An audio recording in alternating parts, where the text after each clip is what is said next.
Welcome to math access. तो आज के वीडियो में हम लोग आप सभी के आईसीएसई क्लास 10 2024 का स्पेसिमेन क्वेश्चन पेपर सॉल्व करने वाले हैं मैथमेटिक्स का। तो अगर ये वीडियो आपको अच्छा लगे तो हमारे चैनल को सब्सक्राइब कर लें और वीडियो को लाइक कर दें। इस वीडियो में आपको सेक्शन ए का कंप्लीट सॉल्यूशन बताया जाएगा। देन नेक्स्ट वीडियो हम लोग सेक्शन बी का सॉल्यूशन डिस्कस करेंगे, क्योंकि अगर एक ही वीडियो में दोनों कंबाइन किया जाए तो वीडियो काफ़ी लंबा हो जाएगा और हो सकता है कि आपको देखने में काफ़ी बोरिंग भी लगे। तो आप इनको सही से समझें और इनमें कोई भी डाउट्स होता है तो हमें कमेंट करके बता सकते हैं। आपके साथ उसका डाउट भी दोबारा डिस्कस किया जाएगा। तो आइए अपने वीडियो को हम लोग स्टार्ट करते हैं। और इस वीडियो में हमें स्टार्ट करना है, पहले आपका मैं एक पेपर का एक ओवरव्यू दे देता हूँ। अगर आपने मेरा पिछला वीडियो नहीं देखा है जिसमें मैंने आपको इस क्वेश्चन पेपर का एक कंप्लीट डिटेल्ड एनालिसिस दिया है कि कौन सा क्वेश्चन किस चैप्टर से आया है, तो उसका लिंक वीडियो का डिस्क्रिप्शन में आप जाके एक बार उसको ज़रूर देखें, ताकि आपको एक आइडिया हो जाए, रफ आइडिया मिल जाए हमें कि आखिर कौन सा जो क्वेश्चन है वो किस चैप्टर का है। ठीक है, देखिए यहाँ पे सेक्शन ए है और सेक्शन बी, इसमें दो सेक्शन आते हैं, section A and section B. तो इस सब के बारे में आपको पता होगा, फालतू में इस पर टाइम वेस्ट करने का कोई मतलब नहीं है। हम लोग अपना क्वेश्चन स्टार्ट करते हैं। हमें पहला जो क्वेश्चन दिया है इसमें 15 MCQ क्वेश्चन दिए गए हैं और इनमें हमें बताना है, इनका हमें ऑप्शन टिक करना है, इनका हमें MCQ के फॉर्म में इनका हमें बताना है कौन सा ऑप्शन करेक्ट है और कौन सा ऑप्शन करेक्ट नहीं है। तो हम लोग स्टार्ट करते हैं। तो यहाँ हमें दिया है ए एंड बी, दो मैट्रिक्स हमें दिए हैं। मैट्रिक्स ए हमें दे रखा है। मैट्रिक्स ए में हमें क्या दिया गया है, तो मैट्रिक्स ए में हमें दिया जा रहा है कि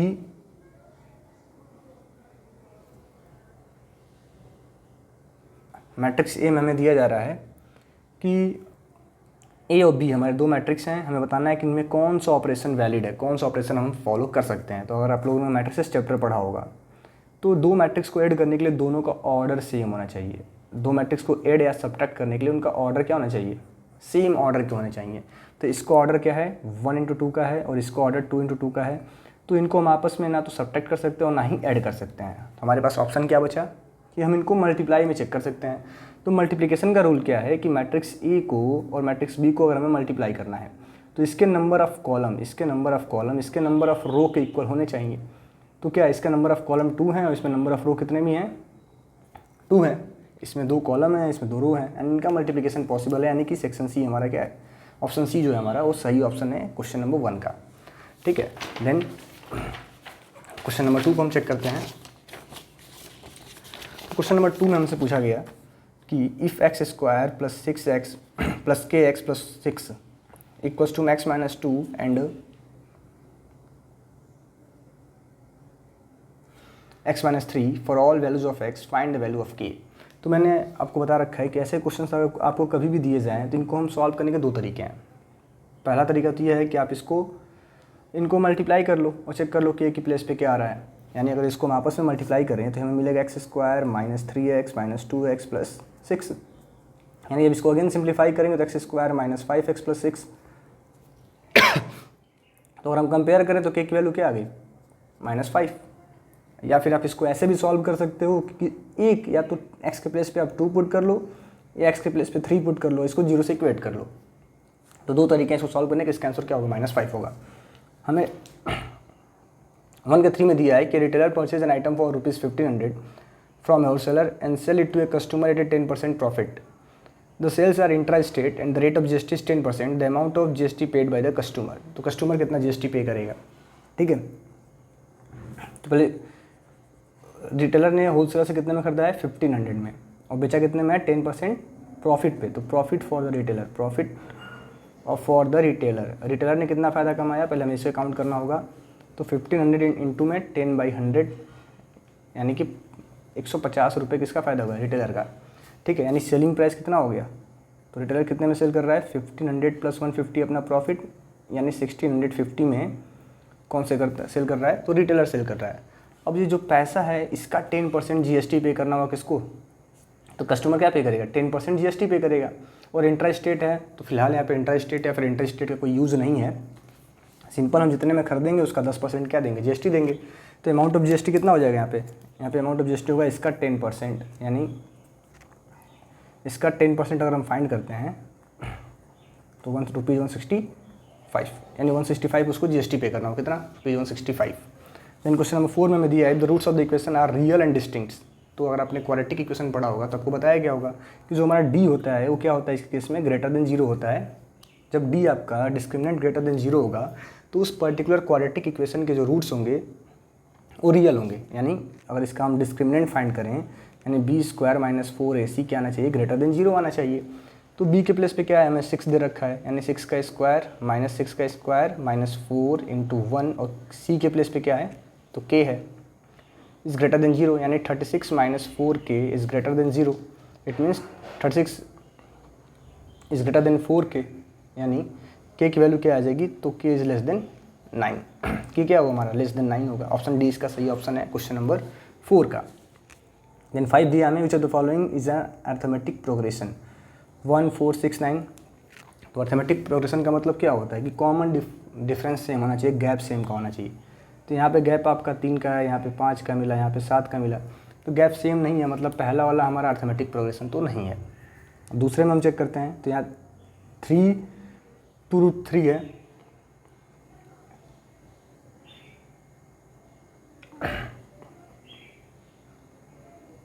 यहाँ में क्या दिया है 3 2√3। तो अब हम जब 2√3 में से अगर हम लोग √3 को माइनस करें तो हमें क्या मिलेगा, √3 मिलेगा। 3√3 में से अगर हम 2√3 को माइनस करें तो हमें क्या मिलेगा, √3 मिलेगा। यानी ये वाला तो एपी में है, यानी सेकंड वाला हमारा एपी में है। यानी यहाँ में दे रखा है 8 6 4 2। तो अगर 6 में से हम 8 को माइनस करते हैं, -2 का गैप है। 4 में से 6 माइनस करेंगे, -2 का गैप है। 2 में से 4 को माइनस करेंगे, -2 का गैप है। यानी सेकेंड एंड थर्ड दोनों में ही कॉमन डिफरेंस क्या है, सेम है, तो दोनों हमारे एपी में हैं। तो ओनली 2 एंड 3 इसका ऑप्शन, क्वेश्चन नंबर 5 का ऑप्शन सी सही होगा, ओनली 2 एंड 3। देन नेक्स्ट है आपका क्वेश्चन नंबर 6। इसमें हमें दे रखा है कि एक्स एंड वाई किसमें है, प्रोपोर्शन में है, यानी इनका रेशियो सेम होना चाहिए। तो हमें ये दोनों पता है। तो अगर हम 12 और 18 को सिंप्लीफाई करेंगे हमें क्या मिलेगा, 2/3। तो हमें दे रखा है 6/m और दे रखा है n/6। तो इनको भी सिंप्लीफाई करने पे क्या आना चाहिए, 2/3 आना चाहिए। यानी हमें m के प्लेस पे कौन सा नंबर पुट करना है, ताकि जब उसको हम सिंप्लीफाई करें तो हमें क्या मिले, 2/3 मिले। तो इसको आप सिंपली फाइंड कर सकते हैं बाई क्रॉस मल्टीप्लिकेशन। तो ये हमें मिलेगा 2m, यहाँ पे आ गया 18, m की वैल्यू क्या आ गई 9। और इसको अगर हम इससे इक्वेट करेंगे तो 2/3 n/6, 3n आ गया हमारा 12, n की वैल्यू क्या आ गई 4। तो इसका ऑप्शन कौन सही होगा, ऑप्शन सी सही होगा। ठीक है। देन हमारा अगला क्वेश्चन है क्वेश्चन नंबर 7। सिमिलरिटी का है, इसमें हमें AP/PQ का रेशियो बताना है और हमें AD/PS का रेशियो गिवन है। AD/PS का रेशियो गिवन है। तो ट्रेंगल्स क्या है, ट्रेंगल हमें बोला जा रहा है कि ट्रेंगल ABC और ट्रेंगल PQR सिमिलर है। तो आपको एक सिंपल सा एक कॉन्सेप्ट याद रखना है कि जब भी जो दो ट्रेंगल सिमिलर होते हैं तो उनके एल्टीट्यूड का, उनके मीडियंस का रेशियो भी क्या होता है, उनके साइड के रेशियो के बराबर ही होता है। ठीक है। तो आप चाहो तो ऐसे ही प्रूफ कर सकते हो कि अगर आपका ABC ट्रेंगल सिमिलर है PQR के, इसका मतलब क्या होगा, एंगल B आपका किसके इक्वल है, एंगल Q के। ये दोनों 90-90 हैं, तो यानी ट्रेंगल ABD भी हमारा सिमिलर होगा PQS के। लेकिन आपको अपना समय बचाना है तो आपको याद रखना है कि जो एल्टीट्यूड और मीडियन का रेशियो होता है और दो सिमिलर ट्रेंगल्स हमें गिवन है तो उनका रेशियो साइड के रेशियो के बराबर ही होता है। तो अगर AD/PS का रेशियो 3/8 है तो AB और PQ का रेशियो भी क्या होगा, 3/8 ही होगा। क्वेश्चन नंबर 7 का ऑप्शन सी सही होगा। देन हमें दिया है कि right circular shaped piece of hard cardboard is rotated completely about its hypotenuse as shown in the diagram. The solid so formed is। तो हमें अगर कोई भी हम एक राइट एंगल ट्रेंगल को रोटेट करेंगे हाइपोटेनस के अबाउट में तो हरदम एक डबल कोन फॉर्म करता है। आपको याद रखना है ओनली बी सही होगा इसका, ओनली ऑप्शन 2 सही होगा कि हरदम एक डबल कोन ही फॉर्म करेगा, दूसरा कोई ऑप्शन नहीं बचेगा, 100% डबल कोन ही फॉर्म होगा। ठीक है। देन नेक्स्ट है आपका क्वेश्चन नंबर 1 का 9। और 1 के 9 में हमें दिया है कि 3 इवेंट्स दिए गए हैं और ये प्रोबेबिलिटी का क्वेश्चन है कि the sun will rises from east tomorrow. तो सन तो भाई हरदम ईस्ट से ही निकलता हो, टुमारो हो, वेडनेसडे, वेस्टरडे हो, कुछ भी हो। तो ये तो आपका सही है, इसकी प्रोबेबिलिटी क्या होगी 1 होगी, फिक्स है।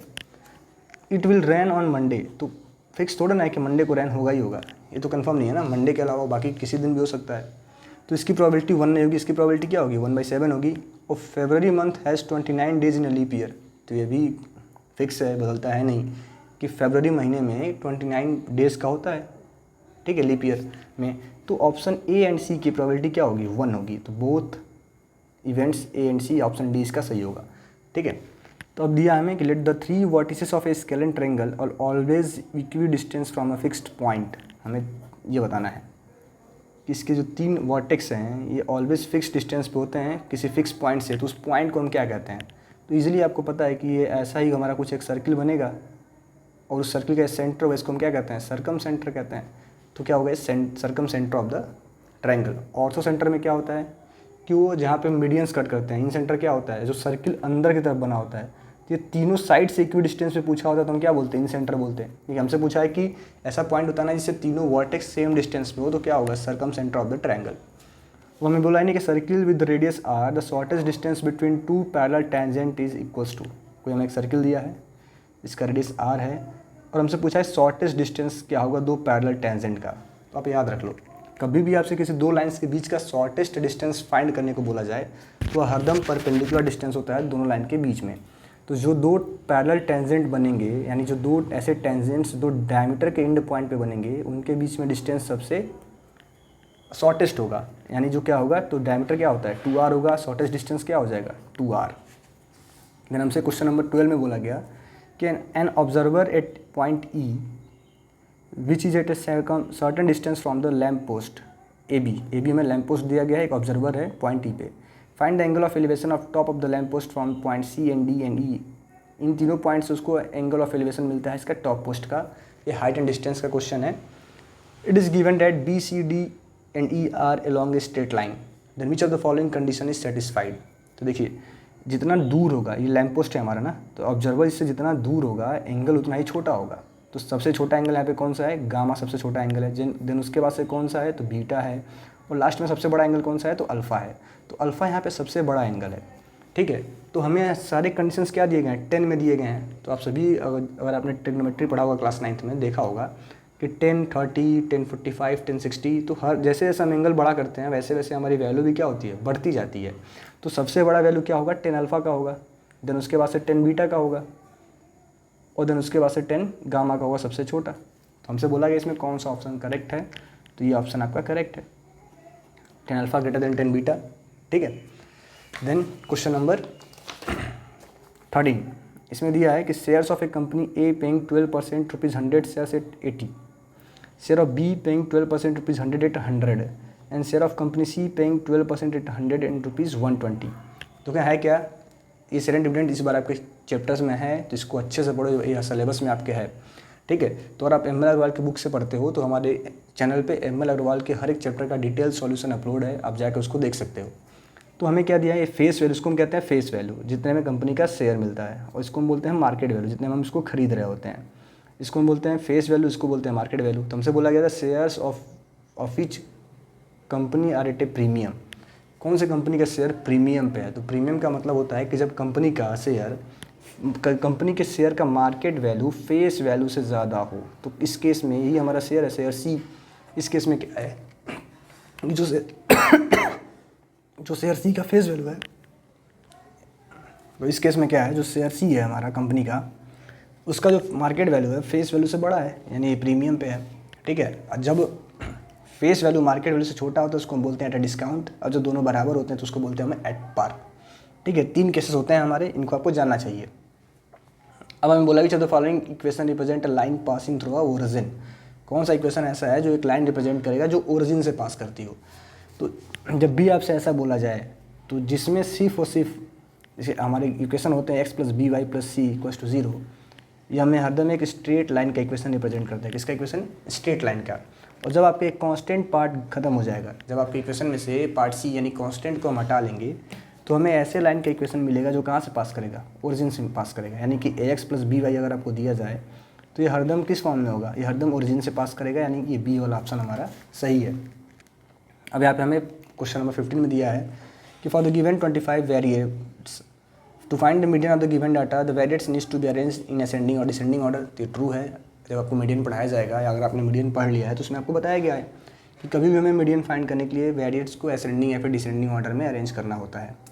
अब the median is the centre, तो जो भी हम मीन मीडियन मोड निकाल रहे होते हैं वो क्या होते हैं, सेंट्रल वैल्यू होती हैं। क्या होती हैं, सेंट्रल वैल्यू, ठीक है। तो ये आपका वैसे भी आपका ऑड नंबर है, तो इस पर जो नंबर मीडियन हमें मिलेगा एकदम मिडिल वैल्यू ही होगा। तो both A and R are true. तो ये आपके सेक्शन ए की क्वेश्चन नंबर 1 के जो 15 MCQ आपको दिए गए उनका सॉल्यूशन था। और अगर वीडियो आपको वाकई अच्छा लग रहा है तो हमारे चैनल को सब्सक्राइब कर दें, वीडियो को लाइक कर दें। ठीक है। देन नेक्स्ट है हमारा कि so below is a horizontal water tank, ये शो में किया गया है। Composed of a cylinder and two hemisphere, the tank is filled with up to a height of 7 metre. ठीक है, तो find the surface area of the tank in contact with water. हमें surface area of tank पता करना है जो किसके contact में है, वाटर के कॉन्टैक्ट में है।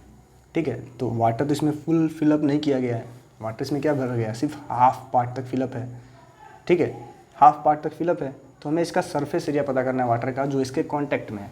तो हाफ पार्ट तक जब फिलअप है तो हम ये काम कर सकते हैं कि टोटल सरफेस एरिया निकाल के उसको 2 से डिवाइड कर दें, तो हमारा काम आसान हो जाएगा।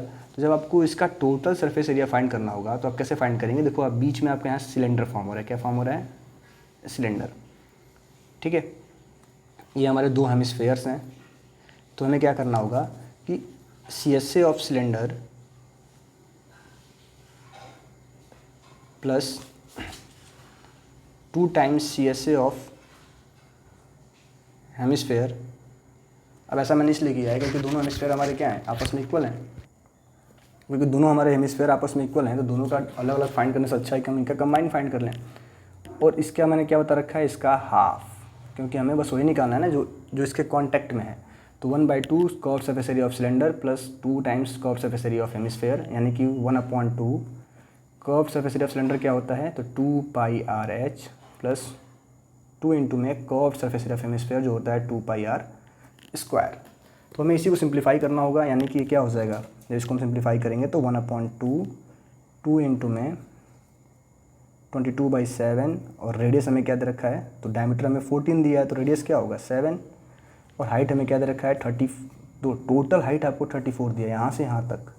तो सिर्फ सिलेंडर पार्ट का हाइट कितना होगा, तो 7 इधर से माइनस और 7 इधर से माइनस, यानी 14 इसमें से माइनस करेंगे तो कितना बचेगा 20, प्लस में 2 इंटू में 22/7, और यहाँ भी 2 है, 7 का स्क्वायर। तो 7 से 7 हमारा कैंसिल, यहाँ 7 से 7 कैंसिल, तो हमें क्या मिला 1/2, 2 इंटू में 22 इंटू 20 प्लस 4 इंटू में 22 इंटू में 7। जब आप इसको सिंप्लीफाई करोगे, सब में से हम क्या करें, सबको और हम 2 से डिवाइड कर दें। 1/2 से मल्टीप्लाई करने का मतलब क्या है, सबको 2 से डिवाइड कर दें, 2 से 2 कैंसिल, और ये 2 टाइम्स में कैंसिल। हमें क्या मिलेगा, जब इनका आपस में मल्टीप्लाई करेंगे 440 प्लस में 44 इंटू 7, यानी 440 प्लस, अब इनको आपस में आप ऐड कर लो, आपका टोटल कॉन्टैक्ट एरिया कितना आएगा 847, 7 × 48 मीटर स्क्वायर। ये टोटल एरिया है जो हेमिस्फीयर का, जो इस फिगर का, जो वाटर के कांटेक्ट में है। तो हमें कैसे फाइंड करना, मैं दोबारा एक बार रिपीट कर दूं कि सबका हम कर्व सरफेस एरिया निकाल करके टोटल फिगर का कर्व सरफेस एरिया फाइंड करके उसको हम 2 से डिवाइड कर देंगे, तो बाकी हमारा कॉन्टैक्ट का एरिया आ जाएगा।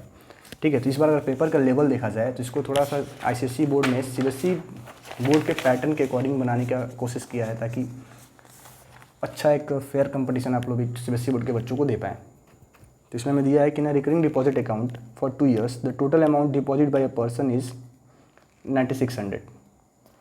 If the interest earn by him is 1/12 of his total deposit then find. तो टोटल डिपॉजिट कितना है, टोटल डिपॉजिट आपका 9600 है, तो इंटरेस्ट कितना है, इंटरेस्ट हमें कितना मिला है, तो 1/12 ऑफ 9600, यानी इंटरेस्ट कितना हो जाएगा, तो 800 रुपीज़ उसको क्या मिला है, इंटरेस्ट मिला है। जब आप 9600 को 12 से डिवाइड करोगे तो आपको क्या मिलेगा 800 रुपीज़, यानी 800 रुपीज़ उसको क्या मिला है, इंटरेस्ट मिला है। यानी हमें टोटल अमाउंट डिपॉजिट पता है, टाइम पता है, और इंटरेस्ट अर्न, यानी कि इंटरेस्ट कितना उसको मिला ये पता है।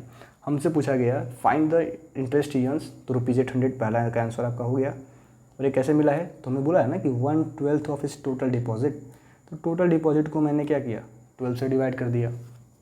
अब इस मंथली डिपॉजिट हमें फाइंड करना है कि मंथली डिपॉजिट क्या है, तो उसने टोटल कितना डिपॉजिट किया है 9600, और कितने टाइम से 2 ईयर से। तो मान लो आप उसका मंथली डिपॉजिट क्या है P है। इसको मैं यहाँ पे सॉल्व करता हूँ कि लेट द मंथली डिपॉजिट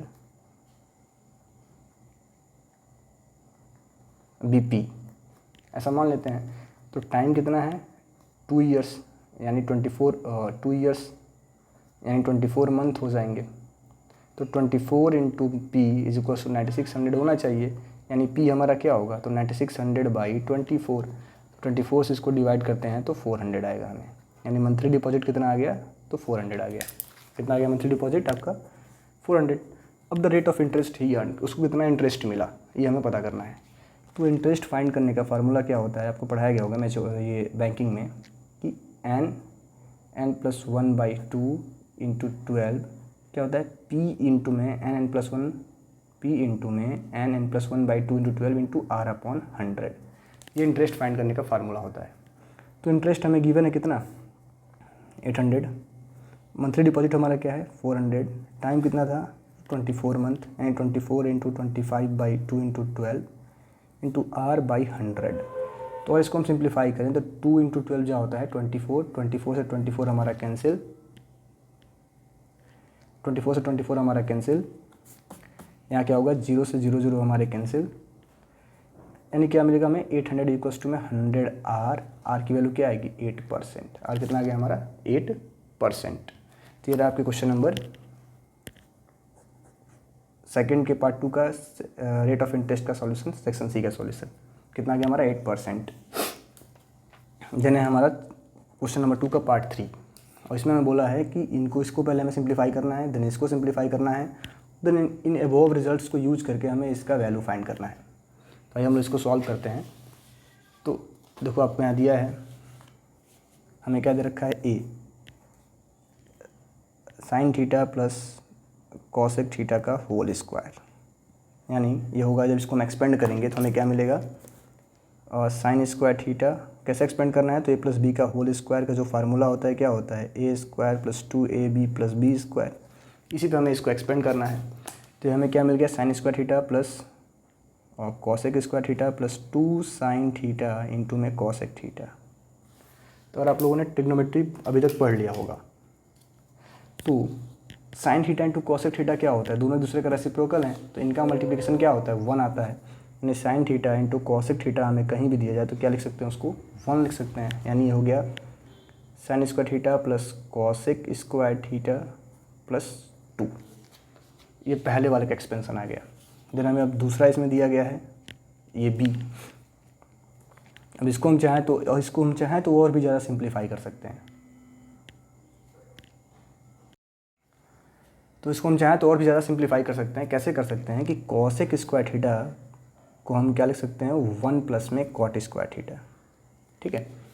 तो हम इसको चेंज कर लें तो ये हो जाएगा साइन स्क्वायर थीटा 1 प्लस में कॉट स्क्वायर थीटा प्लस 2, यानी इसको हम क्या लिख सकते हैं sine square theta plus cot square theta plus 3, ठीक है। देन अब हमारा 2 है b का 2 b थर्ड का b जो हमें दिया है कि cos theta plus sec theta का होल स्क्वायर। तो इसको भी हम सेम फार्मूला से एक्सपेंड करें तो हमें क्या मिलेगा cos square theta plus sec square theta plus में 2 कॉस थीटा इंटू में सेक थीटा।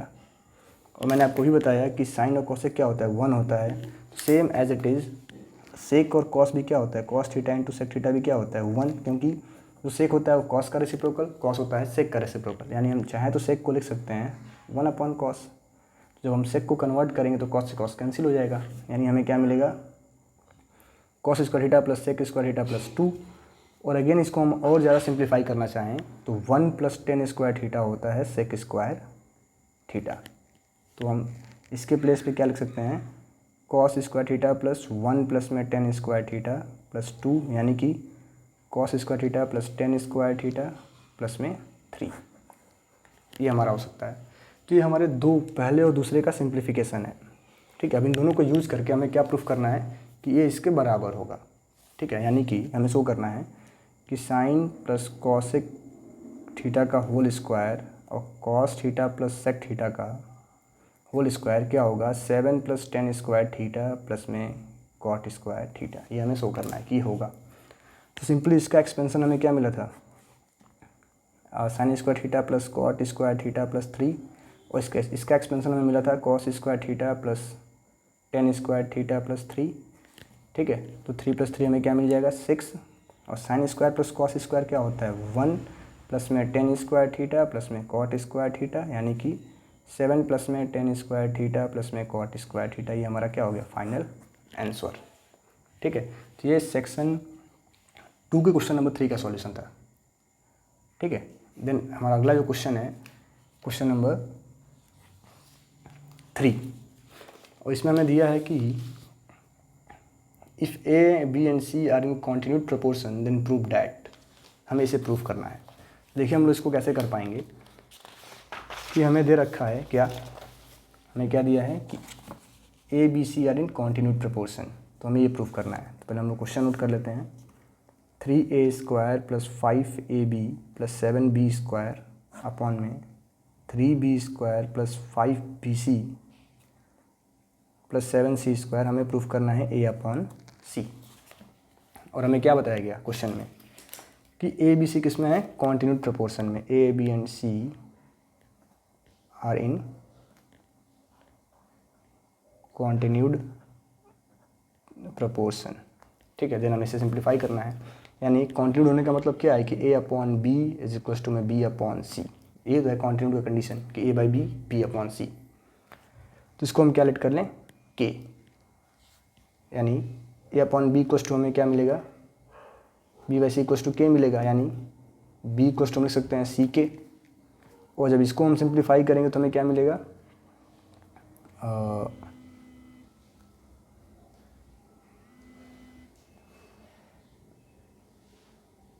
हमें यहाँ मिल गया b = में ck। या फिर आप सिंपली समझ लो, जब कॉन्टिन्यूड प्रोपोर्शन में हमें दिया गया है तो हम लिख सकते हैं b² = में ac। b² क्या होगा हमारा, ac होगा। ठीक है, तो आप इसी को यूज़ करके प्रूफ करो, आप इसको भी छोड़ दो। हम सिंपली क्या जानते हैं कि b² हमारा क्या होगा, ac होगा। ठीक है, एंड तो अब यहाँ हम क्वेश्चन को अपने अगर देखें तो हम हमारे क्वेश्चंस में जहाँ जहाँ पे b² है वहाँ हम क्या पुट कर देंगे, ac। क्या पुट कर लेंगे, ac। तो यहाँ पे हमारे पास 3a² है + 5ab + में 7b²। तो b² के प्लेस पे हम क्या पुट कर लें, ac अपॉन में। अब यहाँ पे हमारे पास क्या है, 3b² है, यानी यहाँ भी हम ac पुट कर दें, + 5bc है हमारे पास, और प्लस में 7c² है। ठीक है, मैं एकदम आपको सिंपल सा सॉल्यूशन बता रहा हूँ। अब यहाँ पे हम देख सकते हैं कि हम ऊपर वाले में a कॉमन ले सकते हैं। अगर हम a कॉमन लें तो 3a + 5b + 7c मिलेगा हमें, और यहाँ पे हम सब में c कॉमन कर सकते हैं। तो c कॉमन करेंगे तो हमें क्या मिलेगा, 3a + 5b + c। तो ये हमारे कैंसिल हो गए, यानी a/c हमें मिला। क्या मिला हमें, a/c, और हमें यही प्रूफ करना था, a/c। सॉल्व हो गया। अगर आप इसको k मान के भी सॉल्व करो, जैसे मैंने स्टार्ट किया था सॉल्व करना, तो ऐसे भी इसका सॉल्यूशन हो जाएगा। ठीक है, देन हमारा जो अगला क्वेश्चन है, क्वेश्चन नंबर 3 का पार्ट 2। इसमें हमें दिया है कि in the given diagram O is the centre of the circumscribing circle, the triangle ABC CD is perpendicular to chord AB, CD is perpendicular to chord AB। Angle OAC हमें दिया है 32 degree का।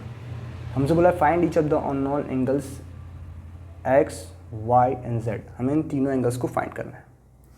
ठीक है, कि X, Y, Z क्या होंगे, और हमें बोल रखा है कि ये कितना है, 32 का है। तो जब वो हमारा सेंटर है, वो क्या हमारा सेंटर ऑफ द सर्किल है, तो जितना OA होगा उतना ही OC होगा। और आप सभी को पता होगा कि किसी भी ट्रायंगल में अगर दो साइड इक्वल होते हैं तो दोनों एंगल भी क्या होते हैं, हमारे इक्वल होते हैं। तो ये एंगल भी कितना होगा, 32 का होगा। अब AOC ट्रायंगल की बात करें तो x + 32 + 32 180 होगा। अब ये क्यों इक्वल हुआ आपको पता समझ में आ गया होगा। किसी भी ट्रायंगल में अगर दो साइड बराबर होते हैं तो दोनों एंगल्स भी बराबर होते हैं। ठीक है, तो इसका डिटेल सॉल्यूशन आप लोग लिख लेंगे। तो x + 64 आ गया हमारा 180, यानी x की वैल्यू क्या होगी, 180 - 64। तो x हमें मिल जाएगा 116। x कितना आ गया हमारा 116। अब जो y होगा, आपको एक सर्किल में एक थ्योरम पढ़ाया गया होगा कि किसी भी आर्क के द्वारा, इसको हम ऐसे घुमा लेते हैं, किसी भी आर्क के द्वारा सेंटर पे जो एंगल बनता है, सेम आर्क से सर्कमफ्रेंस पे बना हुआ एंगल इसका हाफ होगा। यानी y क्या होगा, तो y = होगा हाफ ऑफ x। रीज़न क्या होगा, angle substance by an arc at the centre is double the angle subtends by it at the corresponding at the corresponding segment, at the corresponding segment. ये आपका circle का theorem है, इसको आप लोग एक बार पढ़ लेंगे। तो y क्या होगा हमारा, y जो होगा 1/2x होगा, तो 1/2 × 16 होगा, तो y क्या होगा हमारा 58। y कितना आ गया 58, ठीक है।